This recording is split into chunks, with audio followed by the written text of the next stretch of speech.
ഇതുപോലൊരു തക്കാളി ജീവിതത്തിൽ എത്ര പേര് കണ്ടിട്ടുണ്ടാവും? ഇതാ നോക്കിയേ, തക്കാളിയാണ്, മുളകോ മറ്റൊന്നുമല്ല. ഇത്രയും വലിയൊരു തക്കാളി ജീവിതത്തിൽ എത്ര പേര് കണ്ടിട്ടുണ്ടാവും ഇതുപോലത്തെ ഒരു തക്കാളി? നമ്മളിപ്പോൾ എത്തിയിട്ടുള്ളത് ദുബായ് റാഷിദിയയിലുള്ള ഒരു വില്ലയിലേക്കാണ്. എന്തിനാണ് ഇവിടെ വന്നത് എന്ന് എൻ്റെ ഈ ചുറ്റുപാട് നോക്കുന്ന സമയത്ത് തന്നെ നിങ്ങൾക്ക് മനസ്സിലാവും. നമ്മളിതിൻ്റെ അകത്തേക്ക് കയറുകയാണ്. ഇവിടെ ജീവിതത്തിൽ ഇന്നേ വരെ കാണാത്ത ഒരുപാട് സാധനങ്ങൾ നിങ്ങളും കാണും, ഞാനും കാണും. എന്തൊക്കെയാണെന്ന് നോക്കിയാലോ, വാ.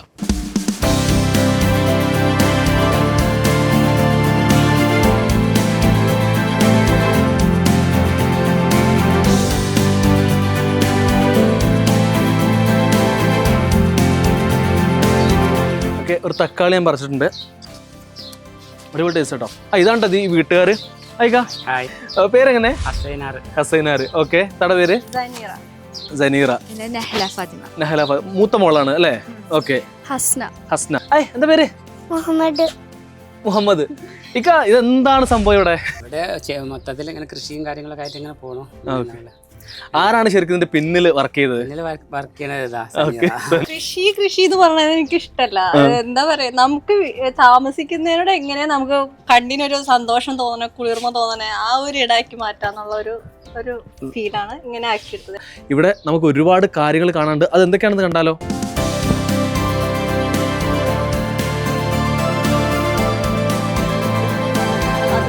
ഇവിടെ വരുന്ന സമയത്ത് വെറുതെ ഒരു ഒഴിഞ്ഞ ഏരിയ ആയിരുന്നു.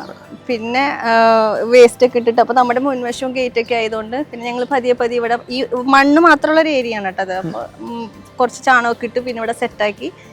അപ്പോൾ ഈ ഒരു ഏരിയയിൽ അത് കുറച്ച് ഏരിയയുള്ളൂ കേട്ടോ, ഒരു 3x3 എന്നൊക്കെ പറയാം ഈ ഒരു മണ്ണിൻ്റെ ഏരിയ. അവിടെ ഇപ്പോൾ കംപ്ലീറ്റ് കുറേ വെജിറ്റബിൾ ഇപ്പോൾ നമ്മൾ ഇതിൽ നട്ടിട്ടുണ്ട്. പാലക്ക്, ജർജീർ, പിന്നെ പയറ്, കോൺ, ബ്രിഞ്ചാൾ, അങ്ങനെ കുറേ വെജിറ്റബിൾ ഉണ്ട്. പിന്നെ വെണ്ടയ്ക്ക. ശരിക്കും പറഞ്ഞാൽ അത്യാവശ്യം കുറേ ഫാമിലീസ് ഒക്കെ ഇതിൽ കൂടി പോകുമല്ലോ, അറബികളായിക്കോട്ടെ മറ്റു രാജ്യക്കാരൊക്കെ. കുറേ ആളുകൾ നമ്മുടെ അഡ്വൈസ് ഒക്കെ എടുത്തും വിത്തുകളൊക്കെ വാങ്ങിച്ചും നമുക്കൊരു നമ്മൾ ഇവിടെ ഇങ്ങനെ നട്ടത് കൊണ്ട് കുറേ ആളുകൾക്ക് ഇൻസ്പയർ ആവാൻ പറ്റി. അതിൽ ഭയങ്കര ഒരു സന്തോഷമാണ്.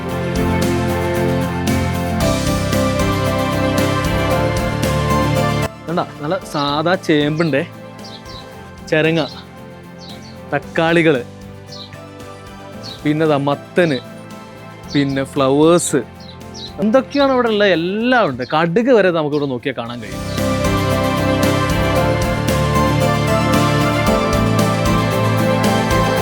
ഇതൊക്കെ ഫ്രൂട്ടാണ് ശരിക്കും. അതായത് നമ്മളിവിടെ സ്വീറ്റ് മെലൺ ഫ്രൂട്ട് ഷമാമൊക്കെ കഴിച്ചിട്ടില്ലേ, പഞ്ചസാരയൊക്കെ ഇട്ട് ജ്യൂസ് അടിച്ച് കുടിക്കുന്നത്. ഇതെല്ലാം തന്നെ ജ്യൂസ് അടിക്കുന്നതാണ് കേട്ടോ. കാണുമ്പോൾ നമ്മുടെ വെള്ളരിയൊക്കെ പോലെ തോന്നും. ഇത് ശരിക്കും സ്വീറ്റ് കോൺ അല്ല. നമ്മുടെ നാട്ടിലെ മഴവിൽച്ചോളം റെയിൻബോ എന്ന് പറഞ്ഞ ഒരു വെറൈറ്റി ഉണ്ട്. അപ്പം അതിൽ പിന്നെ red colour, white colour, black colour, അങ്ങനത്തെ കുറച്ച് വെറൈറ്റീസ് ഒക്കെയാണ്. പിന്നെ നമ്മുടെ ചുമന്ന വെണ്ട, പച്ച വെണ്ട, പിന്നെ വഴുതന, പയർ തന്നെ കുറച്ച് വെറൈറ്റീസ് ഉണ്ട്. റാഡിഷ് ഉണ്ട്, പാലക്ക്, ജർജീർ, ഇതിനകത്തുണ്ട്, ഒക്കെ പുറകിലുണ്ട്. ഈ സൺഫ്ലവർ ഇവിടെ ഉള്ളത് കൊണ്ട് അത് ഡ്രൈ ആയി കഴിയുമ്പോൾ കുറേ തത്തകൾ വന്നിട്ട് ഇതിന്റെ സീഡ് തിന്നിട്ട് പോകലാണ് കേട്ടോ. അപ്പോൾ ലാസ്റ്റ് ഇപ്പോൾ ഒരെണ്ണം അവർക്ക് വേണ്ടി വെച്ചു കൊടുത്തേക്കാൻ നമ്മളെല്ലാം ഒഴിവാക്കി. അവർ ഫിനിഷ് ചെയ്തു. ഓരോ പൂവും അവർ കായ്കളൊക്കെ തിന്നു കഴിഞ്ഞ് എന്നിട്ട് ഇപ്പം ഇതും കൂടി ഉണ്ട്. അതും ഒരു 3/4 ഭാഗം തിന്നു കഴിഞ്ഞേക്കണം കേട്ടോ. അപ്പോൾ അവർ കൂട്ടത്തോടെ വന്ന് ആ സീഡ് തിന്നിട്ട് പോകും. നല്ല രസം കാണാനായിട്ട്. അപ്പോൾ അതും ഇതൊക്കെ ഇപ്പോൾ അവർക്ക് വേണ്ടി വെച്ചേക്കണം. അത് ഈ മാസം കഴിഞ്ഞാൽ അതും കളയും. അങ്ങനെ ഇനിയിപ്പോൾ ഇത് കഴിയുമ്പോഴേക്കും അടുത്ത പൂക്കളാണെങ്കിൽ ഹോളി ഹോക്സ് വരും. പൂക്കളും കൂടി ഉണ്ടാകുമ്പോഴാണ് പച്ചക്കറി തോട്ടത്തിന് ഒരു ഭംഗിയാവുള്ളൂ. പുളി വേണ്ട എന്ന് പറഞ്ഞിട്ട് എന്തോ കറിയിലൊക്കെ ഇടുന്നു പറയും. പക്ഷെ ഇവിടെ നമുക്ക് ഇതിന്റെ ഈ ലീഫ് ഉണ്ടല്ലോ, റെഡ് കളർ, ഇത് ഉണക്കിയതൊക്കെ കിട്ടും. വയറിപ്പോ കരിഞ്ഞു തുടങ്ങി. കാരണം ഇത് പക്ഷേ ഞങ്ങൾ 2 മാസമായിട്ട് നമ്മൾക്ക് എപ്പോഴും ഞങ്ങൾ കണ്ടിന്യൂസ് ആയിട്ട് 2 ദിവസം കൂടുമ്പോൾ കട്ട് ചെയ്തിട്ട് നമ്മൾ ഉപ്പേരിക്കുള്ളത് കിട്ടും. ഇതും നീളം കുറഞ്ഞതും ഒക്കെത്തിനൊരു നമ്മൾ ഈ ഷോപ്പിൽ നിന്നും അങ്ങനെ ടേസ്റ്റ് ഒന്നുമല്ല, നല്ല ടേസ്റ്റ് ആണ്. അത് വെറുതെ ഒന്ന് വേവിച്ച് കഴിച്ചാൽ തന്നെ നമുക്ക് കുട്ടികൾക്കൊക്കെ നല്ല ഇഷ്ടമാണ്. നമ്മുടെ വഴുതനയുടെ ഇപ്പോൾ കുറെ ഹാർവെസ്റ്റിംഗ് ഒക്കെ കഴിഞ്ഞിട്ട് നിൽക്കുന്ന ഒരു ചെടിയാട്ടോ. വൈറ്റ് കളറാണ്, വൈറ്റ് കളർ വഴുതനയാണ്. അപ്പോൾ ഞാനൊരു ദിവസം ഹൈപ്പർ മാർക്കറ്റിൽ ചെന്നപ്പോൾ നല്ല ഭംഗിയിൽ വൈറ്റ് കളർ ഇങ്ങനെ അറേഞ്ച് ചെയ്ത് വെച്ചേക്കണുണ്ടപ്പോൾ എനിക്കപ്പോൾ സീഡ് എൻ്റെ അടുത്ത് ഇല്ല. അന്നേരം ഞാൻ അതിൽ നിന്നൊരു വൈറ്റ് കളർ എടുത്തുകൊണ്ട് പോകുന്നു. ആ വഴുതനയുടെ സീഡ് ഇട്ടിട്ട് ഉണ്ടാക്കിയതാണ്. ഇപ്പോൾ ഒരു 3 വർഷമായിട്ട് ഇപ്പോൾ ഈ ചെടി എൻ്റെ അടുത്തുണ്ട്. ഇപ്പോൾ എന്താ 2 ആഴ്ച മുമ്പ് വരെ ഉണ്ടായിരുന്നു. തക്കാളികൾ ഇത് ചെറി ടൊമാറ്റോ ആണ് കേട്ടോ. ഈ ചെറി ടൊമാറ്റോ ഇതുപോലെ തന്നെ എനിക്ക് ഭയങ്കര അട്രാക്ഷൻ ആയത് ഇവിടെ ഈ ഹൈപ്പർ മാർക്കറ്റിലാണ് എല്ലാ വെറൈറ്റീസും ഒക്കെ ഉള്ളതല്ലോ. അപ്പോൾ പല കളറിലൊക്കെ ഞാൻ കണ്ടു. അങ്ങനെ നമുക്കിവിടെ തക്കാളി നല്ല സീസൺ ആകുമ്പോൾ തക്കാളികൾ നന്നായിട്ടുണ്ടാവും. അപ്പോൾ അത് കണ്ടപ്പോൾ എനിക്ക് തോന്നി വെറൈറ്റീസ് ഒക്കെ ഒന്ന് പരീക്ഷിക്കാമല്ലോ, അങ്ങനെയാണ് തുടങ്ങിയതാണ്. ഇപ്പോൾ ഒരു 60-70 വെറൈറ്റി ഒക്കെ ഇപ്പോൾ എല്ലാ സീസണിലും എൻ്റെ അടുത്തുണ്ട്. ഇത് കണ്ടോ നിങ്ങള്? ഇത് കണ്ടോ? ഇതുപോലൊരു തക്കാളി ജീവിതത്തിൽ എത്ര പേര് കണ്ടിട്ടുണ്ടാവും? ഇതാ നോക്കിയേ, തക്കാളിയാണ്, മുളകോ മറ്റൊന്നുമല്ല. ഇത്രയും വലിയൊരു തക്കാളി ജീവിതത്തിൽ എത്ര പേര് കണ്ടിട്ടുണ്ടാവും? ഇതുപോലത്തെ ഒരു തക്കാളി. ഞാൻ നേരത്തെ വെറുതെ പറഞ്ഞല്ലാതെ മനസ്സിലായില്ലേ? തക്കാളികൾ ഒരുപാട് ഐറ്റംസ്. എന്ത് തക്കാളി ഏതാ? ഇത് നമ്മൾ സാധാരണ കറി വെക്കണ തക്കാളിയുടെ തന്നെ നല്ല അടിപൊളി വെറൈറ്റി ആണ്. വേറെ ടേസ്റ്റ് ആണ് ഇതിന്റെ. നോർമൽ ടൊമാറ്റോ നമ്മൾ കറി വെക്കണ സെയിം ടൊമാറ്റോ, പക്ഷെ ടേസ്റ്റ് മാറ്റമുണ്ട്. ടേസ്റ്റ് ടെക്സ്ചർ ഒക്കെ വ്യത്യാസമുണ്ട്. അതനുസരിച്ച് കടകളിൽ ഭയങ്കര 30 ദിർഹമൊക്കെ കാണാൻ ചിലപ്പോ. തക്കാളി ഇത്ര വലിയ സംഭവമാണെന്ന് അറിയുന്നത് ഇപ്പൊ ഇവിടെ വന്നതിന് ശേഷമാണ്. നമ്മൾ ഒരിക്കലെങ്കിലും ഈ തക്കാളിയൊക്കെ ഉപയോഗിച്ചിട്ടുണ്ടെങ്കിൽ നമ്മൾ സാധാരണ സൂപ്പർ മാർക്കറ്റിലുള്ള ടൊമാറ്റോനെ നമുക്ക് അത്ര ഇഷ്ടാവില്ല. തക്കാളി എന്ന് പറഞ്ഞാൽ നമ്മുടെ നാട്ടിലെ സംബന്ധിച്ച് അല്ലെങ്കിൽ നമ്മളെ സംബന്ധിച്ച് ഏറ്റവും വില കുറവുള്ള ഏറ്റവും ചീപ്പായിട്ടുള്ള ഭക്ഷണ വസ്തുക്കളിലൊന്നാണ് തക്കാളിയും സവാളയും. പക്ഷെ തക്കാളിയിൽ ഇത്രയും ഐറ്റംസ് ഉണ്ടെന്ന് ഞാൻ തിരിച്ചറിയുന്നത് റിയലി ഇവിടെ വന്നതിന് ശേഷമാണ്. ഇവിടെ 40-50 ദിർഹം വരെ ഹൈപ്പർ മാർക്കറ്റിൽ ചില തക്കാളിക്ക് വിലയുണ്ട്. സത്യമായിട്ട് ഞാൻ പലപ്പോഴും വിചാരിച്ചിട്ടുണ്ട് കേട്ടോ, ചില തക്കാളിക്ക് എന്തിനാ അത്ര വില എന്നുള്ളതൊക്കെ ഇതൊക്കെ ഇപ്പോഴാണ് അറിയുന്നത്. എല്ലാ കളറും ഒരു snow white, green colour, black colour, green zebra, അങ്ങനെ കുറേ വെറൈറ്റീസ് വലിയ ടൊമാറ്റോയിലും ഉണ്ട്, ചെറിയ ടൊമാറ്റോയിലും ഉണ്ട്. എനിക്ക് തോന്നുന്നു നമ്മൾ കുറച്ച് നേരത്തെ ഇവിടെ വന്നതാണ്. കുറച്ചും കൂടെ കഴിഞ്ഞ് വന്നിരുന്നെങ്കിൽ ഇതൊക്കെ നല്ല അടിപൊളി ടേസ്റ്റിൽ നമുക്ക് ഇവിടുന്ന് ടേസ്റ്റ് ചെയ്യാൻ പറ്റുമായിരുന്നു. നല്ല ഒരു സൺലൈറ്റ് കിട്ടുന്ന ഒരു ഏരിയയിൽ നമ്മൾ നട്ടാലാണ് പച്ചക്കറികൾക്ക്, അതും കൂടി നമ്മൾ മനസ്സിലാക്കിയിട്ട് നമ്മൾ ചെടികൾ നട്ടാലാണ് നമുക്ക് ആ ഒരു റിസൾട്ട് വരുള്ളൂ. സൺഫ്ലവർ ആകെ 1 മാസത്തേക്ക് നമുക്ക് ഫ്ലവർ കാണാൻ പറ്റുള്ളൂ. ഒറ്റ ഫ്ലവർ കഴിഞ്ഞാൽ പിന്നെ ഈ ചെടി ഡ്രൈ ആയി പോകും. അപ്പോൾ എപ്പോഴും നമുക്ക് ഇപ്പോൾ ഈ സീസൺ അവസാനിക്കണ വരെ നമുക്ക് എപ്പോഴും ഫ്ലവർ കാണാം. ഈ ഹോളി ഹോക്സ് എല്ലാ കളറിലുണ്ടാവും, വലിയ മെയിൻ്റനൻസ് ഒന്നും ഇല്ല. അപ്പൊ നല്ല ഇതിപ്പോ ഇനി ഹൈറ്റ് വെക്കും, നിറച്ച് ഫ്ലവർ ഉണ്ടാവും, നല്ല ഭംഗിയായിരിക്കും. കഴിക്കാൻ പറ്റുന്നതാണോ? ജസ്റ്റ് ഹോളി ഹോക്സ് എന്ന് പറഞ്ഞ ഒരു ഫ്ലവറിംഗ് പ്ലാന്റ് ആണ്. ഈ ഒരു സീസണിൽ നമുക്ക് നല്ല ഭംഗിയായിരിക്കും. പിന്നെ മത്തന്റെ വെറൈറ്റി പറയണമെന്നുണ്ടെങ്കിൽ ഇപ്പൊ ഈ വർഷം 4 വെറൈറ്റി മത്തൻ നട്ടിട്ടുണ്ട്. ഇതിപ്പോ ബട്ടർ പംകിൻ എന്നൊക്കെ പറഞ്ഞ ഒരു വെറൈറ്റിയിൽ വരും. പിന്നെ ഇത് മഞ്ഞ കളർ പംകിൻ ആണ്. നാട്ടിൽ നിന്ന് അതിന്റെ ഒരു വെറൈറ്റി കിട്ടിയതാണ് കേട്ടോ, മഞ്ഞ കളറിന്റെ. പിന്നെ വൈറ്റ് കളർ പംകിൻ. സാധാരണ നമ്മള് ഷോപ്പിലൊക്കെ വൈറ്റ് പംകിൻ എന്ന് പറഞ്ഞ കുമ്പളമാണ്, പക്ഷെ നല്ല ഒറിജിനൽ മത്തനാണ്. ഇത് അധികം ആരും അങ്ങനെ കണ്ടിട്ടുണ്ടാവില്ല.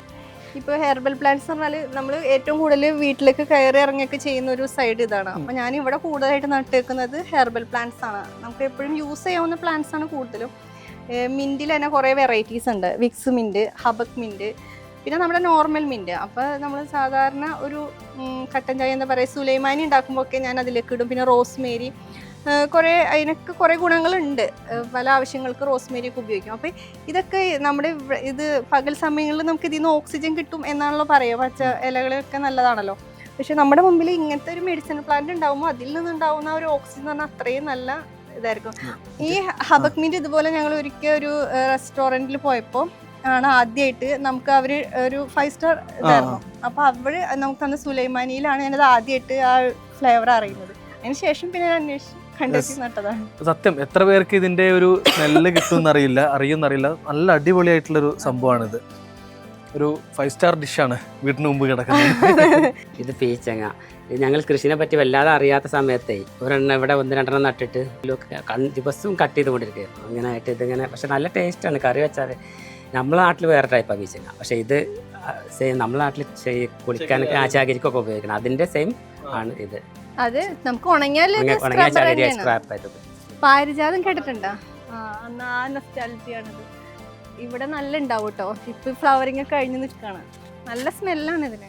ഈ കയറി വരുന്നോട് തന്നെ ഞാൻ ഒരു ഓർണമെന്റൽ പ്ലാന്റ്സ് ആണ്, മൊത്തം ഫ്ലവറിങ് പ്ലാന്റ്സ് ആണ് വെച്ചേക്കുന്നത്. അപ്പോൾ ഇതിലൊരു ഡിഫറെൻറ്റ് കളറായിട്ടാണ് ഈ ചെടി വെച്ചേക്കുന്നത്. പൊന്നാങ്കണ്ണി ചീരയാണ്. അപ്പോൾ ഇത് ആർക്കും അധികം അറിയില്ല. നമുക്ക് വെജിറ്റബിളായിട്ട് ഉപയോഗിക്കാം. പൊന്നാങ്കണ്ണി ഭയങ്കര ഫെമിലിയർ ആണ് എല്ലാവർക്കും. പക്ഷേ ഇവിടുത്തെ ചൂടിനൊന്നും ഇതൊരു പ്രശ്നം വരില്ല. എപ്പോഴും ആ ഒരു ലുക്ക് ചെടികൾ ഉണ്ടെന്നുള്ള ഗാർഡൻ നിറഞ്ഞു നിൽക്കും. നമുക്ക് ഇടയ്ക്ക് ഉപയോഗിക്കുകയും ചെയ്യാം. പൊന്നാങ്കണ്ണി അതേപോലെ തന്നെ കാണാൻ നല്ല ഭംഗിയാണ്. മൾബറി വെതർ ചേഞ്ച് ആകുമ്പോൾ ഏറ്റവും ആദ്യം ഉണ്ടാകുന്നത് മൾബറിയാണ്.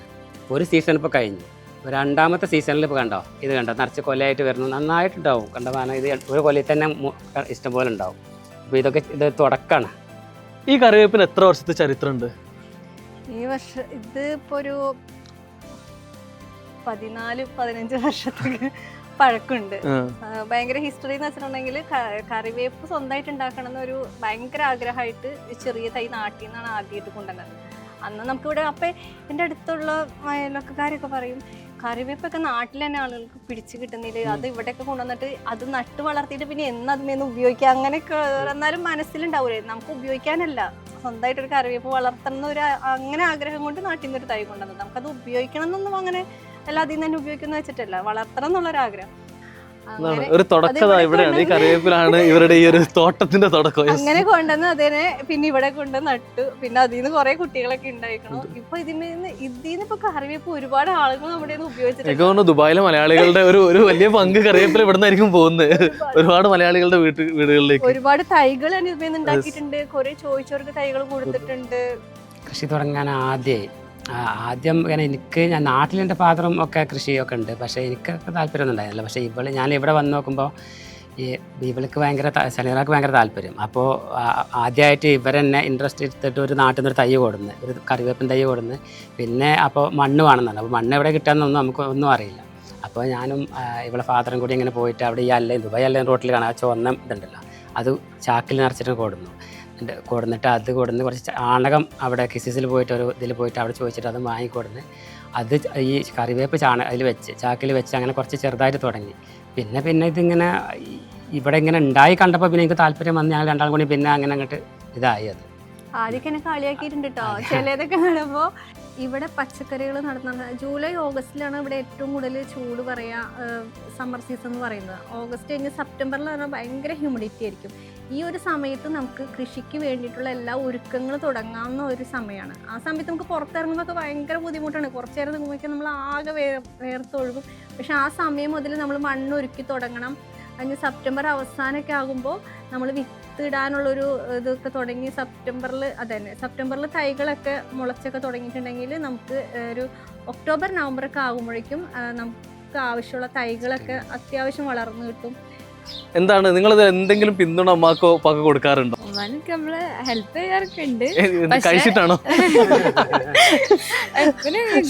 സമയം കിട്ടും, സ്കൂളതൊക്കെ ഇല്ല, അപ്പം ഇടയ്ക്കൊക്കെ. അങ്ങനെ സ്കൂളും ഇല്ലാന്നുള്ളതുകൊണ്ട് എപ്പോഴും അങ്ങനെ ഹെൽപ്പ് ചെയ്യാനൊന്നും സമയം കിട്ടാറില്ല. പക്ഷെ നല്ല ഇഷ്ടമാണ് ചെയ്യുന്നതും ഇല്ലാതൊക്കെ കാണാൻ. എന്താണ് ഏത് ക്ലാസ്സിലാണ് പഠിക്കുന്നത്? ഓക്കെ, ഗ്രേഡ് 1 ഇതൊക്കെ എന്താ ഇവിടെ നടക്കുന്നത് എനിക്കറിയോ? എത്ര ചെടികളല്ല ഇവിടെ? 120. ഓക്കെ.